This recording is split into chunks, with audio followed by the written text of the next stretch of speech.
Em resumo, conclui-se que concluímos não, por favor, misericórdia. Foi concluído, foi observado, terminando, não, irmãos, por favor, tá? Evitem essas palavras aí prontas sobre a redação, termos prontos, ok? Depois nós temos aí, seja objetivo, evite clichês. Eu tinha falado no tópico aí anterior sobre a questão dos clichês e das frases feitas. Evitem clichê. O que é clichê? O que é clichê, Karine? O que é frase feita? São elementos que não vão, irmãos, agregar em nada na sua redação. Frases prontas são as frases e construções repetidas. Exemplos. Fechar com chave de ouro. Isso aí já é uma frase o quê? Pronta, né? Voltar à estaca zero. Era uma vez, né? E os ditos populares, como a pressa é inimiga da perfeição. Então, evite esses tipos de frases prontas dentro da sua redação. E temos muitas outras aí, né? Eu trouxe apenas um exemplo para vocês. Evitem essas frases prontas, esses jargões, esses chavões, esses clichês. Expressões não necessariamente elas são escritas sempre do mesmo modo. Por exemplo, a população precisa ser conscientizada. A gente, né, sabe que a população precisa ser conscientizada. Essas são o quê? Expressões. A natureza deve ser preservada. Todo mundo sabe disso, que a natureza deve ser preservada, mas, né, o homem pouco faz. O homem deve parar de fazer guerras. Sim, o homem deve parar de fazer guerras, entre outras coisas. Então são essas expressões que são o quê? Expressões prontas, que você não deve colocar na sua redação, porque isso é frase que todo mundo, que os corretores, eles já conhecem. Depois eu tenho aqui também frases de senso comum. Aí tem exemplo aqui. Todos os políticos são corruptos, que a gente ouve, nem todos, né, irmãos? Nem todos são, para a glória de Deus. Mas nós ouvimos o quê? Frases desse tipo. Todos os políticos são corruptos. Asiáticos são inteligentes, né? Então você precisa ficar atento, porque às vezes o senso comum e a generalização, elas podem reproduzir preconceito. É igual tá aqui, ó, todos os políticos são corruptos. Nem todos os políticos são corruptos. Nem todos. Aí na questão do preconceito, muçulmanos são terroristas. Não são todos os muçulmanos que são terroristas, né? Os brasileiros são preguiçosos. Não são todos os brasileiros que são preguiçosos. Os portugueses são burros. Não são todos. Aliás, burro ninguém é, né, irmãos? Tem pessoas que elas são ali mais dotadas de inteligência, né? Que estudam mais, né? Que tem um talento, né? Por uma determinada área. Mas não quer dizer que porque uma pessoa não tem o mesmo talento que eu tenho, que ela é burra, que eu sou burra. Não, cada um é chamado, cada um tem um talento para fazer algo. Não quer dizer que a pessoa ela é burra porque ela não faz com inteligência aquilo que eu faço, porque ela é dotada de menos inteligência naquilo que eu sou, que Deus permitiu que eu fosse. Não. Às vezes não, isso aí acontece, né? Uma pessoa ela é dotada de mais inteligência para mexer com máquinas, com computadores, com a parte da mecânica. Mas isso é o quê? Um talento que Deus deu e que a pessoa desenvolveu a inteligência naquela área, né? Eu não gosto, por exemplo, dessa parte, mas Deus já me deu inteligência o quê? Para trabalhar em outras áreas, outros setores. Então, às vezes as pessoas, às vezes não, na maioria dos casos, elas generalizam, né? Causando o quê? Preconceito. Não quer dizer porque uma pessoa é menos dotada de inteligência numa área que ela é burra. Não, cada um tem o seu talento, cada um desenvolve o seu talento naquilo que Deus deu, naquilo que Deus chamou a pessoa para fazer. Amém? Tranquilo até aí? Eu gosto sobre a questão também, mulheres dirigem mal. Não são todas as mulheres que dirigem mal. É o que eu falei, umas conseguem o quê? Desenvolver, tem a coordenação motora mais aguçada. Eu gosto muito de dirigir, irmãos. Não sou muito fã de cozinha não, uma cozinha, hein? Mas a minha mãe, ela cozinha super bem. Nossa, ela é fera na cozinha. E eu já não me dou muito bem com as panelas não, mas assim, eu cozinho, tá? Mas a minha mãe o quê? Ela desenvolveu isso, ela tem talento lá com a cozinha. Não teve muita habilidade com o carro. Não quer dizer o quê? Que ela é mais inteligente do que eu ou eu mais inteligente do que ela. Não, cada uma de nós desempenhamos aquilo, né, que Deus nos deu, o nosso talento naquela área que Deus nos deu, a gente desempenha cada uma do seu jeito. Então tem que tomar muito cuidado, porque o senso comum, ele, de uma certa forma, ele generaliza, né, as pessoas. E isso aí, na maioria dos casos, gera aí preconceito. E quando digo, irmãos, que o clichê, ele demonstra falta de originalidade, eu não tô querendo dizer para vocês que o candidato aí a fazer redação, ele deva sempre apresentar uma ideia extraordinária. Mas a originalidade em questão é você ser capaz de pensar além do senso comum, é você ser capaz de desenvolver, né, e problematizar aí o tema da sua redação, né, e apresentar um novo ponto de vista sobre um determinado assunto sem precisar de usar esses clichês, esse senso comum, essas frases aí que já são prontas. Tranquilo até aí? Bom, então os clichês é isso aí que eu passei para vocês. Atenção às margens e ao recuo dos parágrafos, pois a organização de seu texto interfere na inteligibilidade das ideias. Cuidado com a sua letra, porque os corretores, eles geralmente não perdem tempo tentando decifrar uma letra ilegível. Irmã, eu tenho dificuldade, a minha letra não é muito boa e tal. Então, assim, treina. E quando você for, tenta escrever bem antes, e quando você for fazer a sua redação, para que os corretores, né, os professores possam ler, escreva devagar. Você não precisa fazer letra de médico. Amém? Você não precisa correr para escrever sua redação. É claro que você vai ter um tempo, talvez 1 hora e meia, não sei, 45 minutos, não sei o tempo que vai ser dado para você escrever, mas você não precisa fazer uma letra de médico lá, e aí depois seu professor lá, o corretor, ele vai estar corrigindo essa redação e vai desclassificar, não vai te dar o ponto que você... Porque às vezes até o assunto, né, o desenvolvimento foi legal, a sua introdução, o desenvolvimento, conclusão foi bacana. Mas se o corretor, ele não conseguir entender o que você escreveu, irmãos, ele vai desconsiderar, porque ele não vai conseguir ler. Então, muito cuidado com a letra, escreva devagar. Eu não escrevo muito rápido, eu escrevo muito rápido. Já vai treinando ao treinar mesmo, né, a sua redação na sua casa, né, sobre um determinado assunto. Então, você já vai o quê? Treinando a escrever devagar, porque às vezes tem pessoas que já estão acostumadas a escrever depressa mesmo. Então, o que você vai fazer? Vai escrevendo devagar, porque a pessoa que vai ler, que vai pontuar a sua redação, ela precisa entender o que você escreveu. É o que eu falei. Às vezes o tema... O desenvolvimento, foi legal, foi bacana, mas se você não conseguiu fazer uma letra, né, legível, vamos assim dizer, para quem vai corrigir, sua redação vai ser desclassificada e você vai perder ponto. Tranquilo?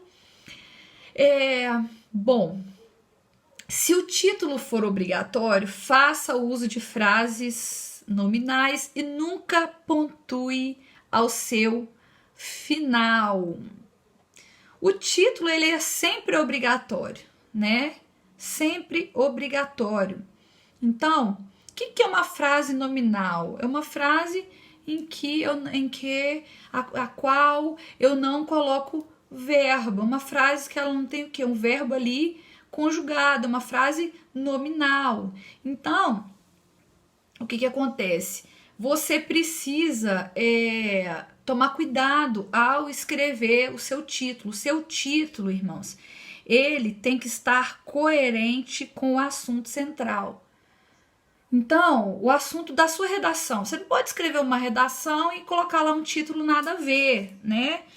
Eu particularmente prefiro colocar o título no final. Salto uma linha, porque a regra é essa, tá? Você, na primeira linha, você escreve lá o seu título, salta uma linha e depois você desenvolve a sua redação. Para não ficar embolado, né? Para não ficar ali o título, aí já embaixo já começar. Então é por questão de estética, tá? Eu acho que fica mais organizado escrever o título, soltar uma linha, parágrafo, começar o texto. Eu acho que fica mais interessante, fica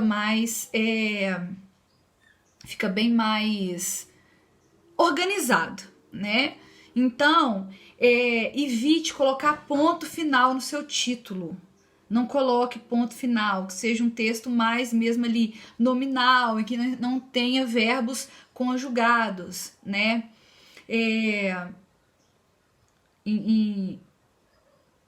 E assim, que não tenha verbos conjugados, e assim você dá aí o título para a sua redação. Então, irmãos, cuidado, tá? E outra coisa, não coloque ponto final, nem ponto de exclamação no final do título, nada de colocar ponto final.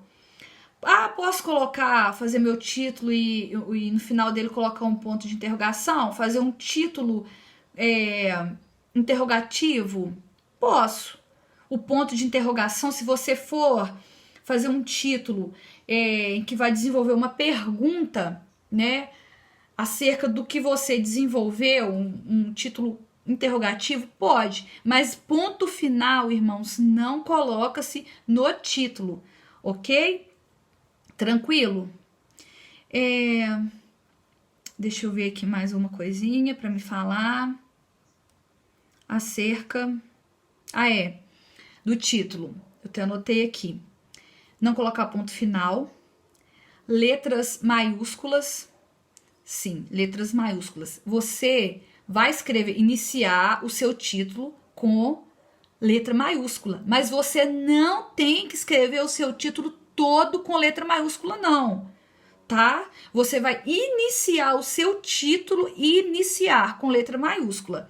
Mas se tiver alguma frase que é o nome de alguma coisa, não, aí é diferente, porque é um substantivo próprio. Então, substantivo próprio a gente escreve com letra maiúscula. Você vai usar o nome de alguém, de um país, né, de uma cidade, para colocar no seu título, tudo bem. Mas você não tem que escrever o seu título todo com letra maiúscula, não. Você vai iniciar e escrever, né, as demais palavras com letras minúsculas, mas sem colocar no final o pontinho lá, o pontinho final. Tranquilo? Depois, título, nós já falamos, tá. Evite períodos longos. Pontue sempre que possível. Então, evite colocar lá, você está fazendo desenvolvimento. Isso a gente fala mais para o desenvolvimento. Eu estou fazendo o meu desenvolvimento, ele tem 3 parágrafos, por exemplo. Aí eu vou escrever um parágrafo só, uma linha, desde quando eu comecei lá do início, lá no parágrafo, no desenvolvimento, eu vou iniciar a frase, aí coloco uma vírgula, coloco um ponto e vírgula e vou embora. Aí lá no final, na hora que eu terminar o meu primeiro parágrafo da parte do desenvolvimento, aí eu coloco ponto.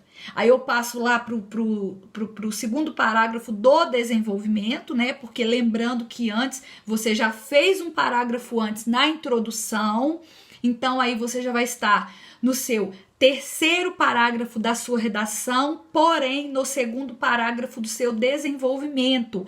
Aí você passa para o segundo parágrafo do seu desenvolvimento, aí o que você vai fazer? Você vai lá escrever lá 6 linhas no seu desenvolvimento e no final você vai colocar o ponto final. Não, é claro que você não vai colocar João e Maria eram irmãos, ponto.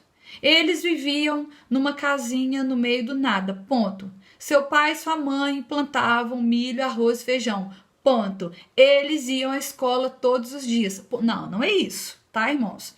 Vocês vão escrever frases concisas, coerentes, mas assim, não faça períodos longos, até porque um parágrafo com período muito longo, ele perde o sentido.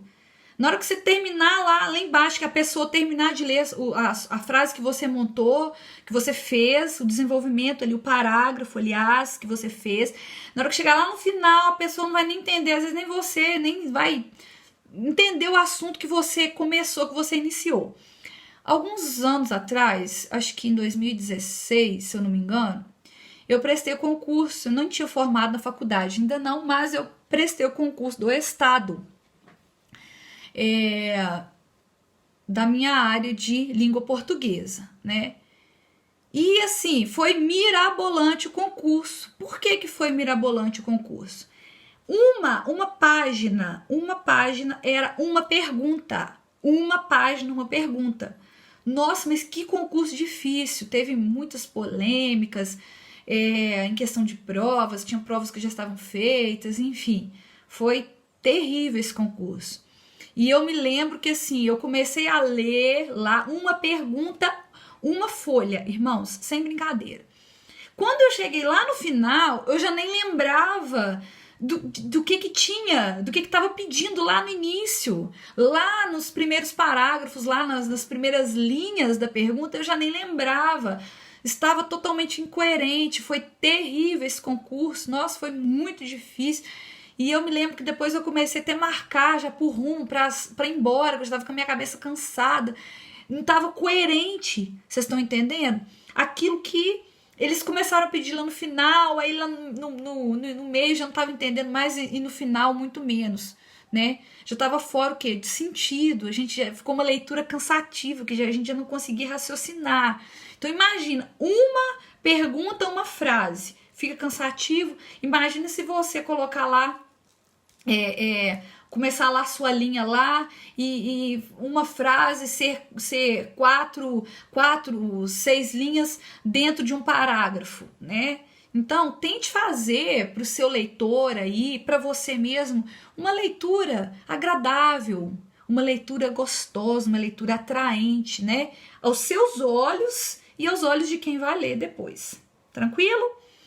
E se possível, irmãos, é recomendável que você, sim, muito importante, comece a sua prova pela redação, já que ela pesa muito na composição aí final da nota. Então, eu vou fazer uma prova, um Enem, né, vestibular quadrangular, enfim, tem lá as questões, tem a redação. A nossa dica dos professores de língua portuguesa é que você comece a redação primeiro. Porque a redação, na maioria dos casos, ela é o quê? Ela é que mais deixa, às vezes, as pessoas ali assustadas, né? Com medo. Então, você já vai chegar tranquilo para fazer sua prova ali. Você ainda não vai ter queimado alguns neurônios. Então, vai pela redação. Por quê? Porque você já fica tenso ao ter que fazer, né? Então, já faça a sua redação, você já vai estar com a memória fresca. Porque depois você vai ficar o quê? Mais tranquilo e mais tranquila para estar respondendo as questões de múltipla escolha. E sem contar que a nota final, a nota da redação, ela pesa muito. Então é legal que você esteja o quê? Com a sua cabeça tranquila, que você esteja ali descansado para você fazer a sua redação, colocar, né, as suas ideias ali em prática e depois passar para as questões de múltipla escolha. Suave, irmãos? Tranquilo? Até aqui? Espero, olha só, que vocês tenham gostado dessas dicas Eu tentei ao máximo estar aí trazendo mesmo com riqueza de detalhes essas dicas acerca da redação. Se você precisar, Karine, eu não entendi o tópico tal, pode pegar o número do meu celular com a pastora Lucileia, com a irmã Débora, lá no ITQ.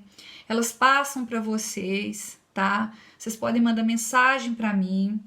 E tem o meu e-mail também, a Débora também tem. Você pode mandar, enviar para mim por e-mail algumas questões, redações para vocês, vou estar corrigindo.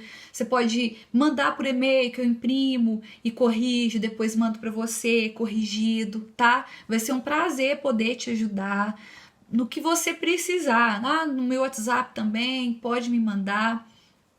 Só pegar o meu número com elas, tá? Vai ser um prazer muito grande poder te ajudar, poder acrescentar aí na sua vida, naquilo que o Senhor permitiu já que fosse derramado na minha.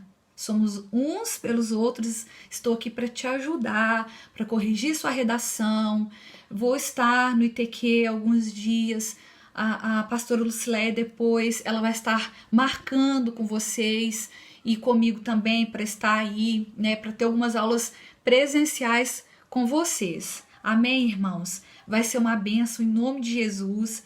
Não fiquem preocupados, fiquem tranquilos, desenvolva a sua redação. Vamos ter momentos em que eu vou estar no ITQ e para a gente estar o quê? Corrigindo também essas redações juntos, para eu estar te mostrando, para eu estar te falando, ó, essa frase, você emprega essa palavra dessa forma, com coesão, com coerência. Nós vamos estudar de forma bem minuciosa a introdução, né, mais a fundo aí a redação, a língua portuguesa, gramática, né, a parte da gramática também, que aí envolve a morfologia, as classes de palavras, sintaxe, enfim, vai ser uma bênção em nome de Jesus, amém? E fica aí o meu número lá com a pastora Lucileia, o meu e-mail, pode pegar, pode me mandar mensagem, que vai ser um prazer muito grande poder te ajudar aí nessa etapa da sua vida. Contem comigo, tá bom? Nesse momento, então, a gente está encerrando o nosso primeiro encontro das dicas aí, 10 dicas de redação simples aí para vocês. Espero que vocês tenham gostado, tá? Eu amei estar aqui com vocês. Em breve nós estaremos juntos novamente. E eu convido você nesse momento a fechar os seus olhos, a orar e agradecer ao nosso Pai querido por essa oportunidade que o Senhor nos deu neste dia, nesta aula abençoada que o Senhor preparou para nós, porque tudo vem dele, nada é de nós. Nós estamos aqui simplesmente para entregar, né, aquilo que ele derramou sobre as nossas vidas. Então, nesse momento eu quero te convidar a agradecer ao nosso papai por esse privilégio, em nome de Jesus. Amém? Pai querido, em nome de Jesus, te damos graças, meu Senhor, por esta aula abençoada. Te damos graças, meu Senhor, pela tua presença aqui, meu Pai, em nosso meio, por ter nos dado inteligência, por ter nos capacitado, meu Senhor, para estarmos, meu Deus, falando sobre a língua portuguesa, esse conceito, meu Pai querido, esta matéria, que é uma matéria secular, sim, mas que nós precisamos, ó Pai querido, dela para estarmos desempenhando, meu Deus, com excelência, meu Pai, sobre as diversas áreas da nossa vida, a começar pela educação, meu Pai, que nós fazemos, meu Senhor, parte, a qual nós fazemos parte na tua igreja, a qual, meu Pai querido, nós fazemos parte desse ministério, meu Pai, ministério abençoado, ministério lindo, meu Deus, em que nós podemos agregar, meu Pai, o que é do secular, meu Deus, para o espiritual, meu Pai. Eu te peço, Espírito Santo, que o Senhor capacite, meu Deus, cada aluno, meu Senhor, cada aluna, cada irmão, cada irmã, meu Deus, que assistiu essa aula, meu Pai, que o Senhor possa desenvolver no coração de cada um deles o desejo de aprender mais sobre língua portuguesa, o desejo, meu Pai querido, de estar colocando em prática, meu Senhor, essa matéria chamada redação, meu Pai, para que possa escrever e panhar gosto e panhar amor, meu Pai, por essa matéria, meu Deus, abençoada, Deus. Muito obrigada, Senhor, pelo privilégio de fazer a Tua obra, por este chamado lindo e maravilhoso, meu Pai, que o Senhor nos deu, ó Deus, Abençoe, meu Pai querido, também o nosso superintendente, pastor Johnson, pastora Cláudia. Abençoe, meu Pai querido, pastora Lucileia. Todos os pastores, meu Senhor, que fazem parte, ó Deus, do Instituto Teológico Quadrangular, como também, meu Senhor, a parte da secretaria, e todos nós, ó Deus, professores e alunos, meu Pai, envolvidos neste ministério lindo, ó Deus. Muito obrigado, meu Pai, pela vida de cada um, ó Deus. É o que nós oramos, meu Senhor, e certos, ó Deus, da tua presença em nós, certos do teu cuidado, certos, meu Pai querido, que o Senhor está no controle, meu Senhor, destas aulas, das nossas vidas. Nós já te agradecemos, em nome de Jesus. Amém e graças a Deus. Deus te abençoe, em nome de Jesus, e até a próxima aula, se assim o Senhor permitir. Amém? Fiquem com Deus.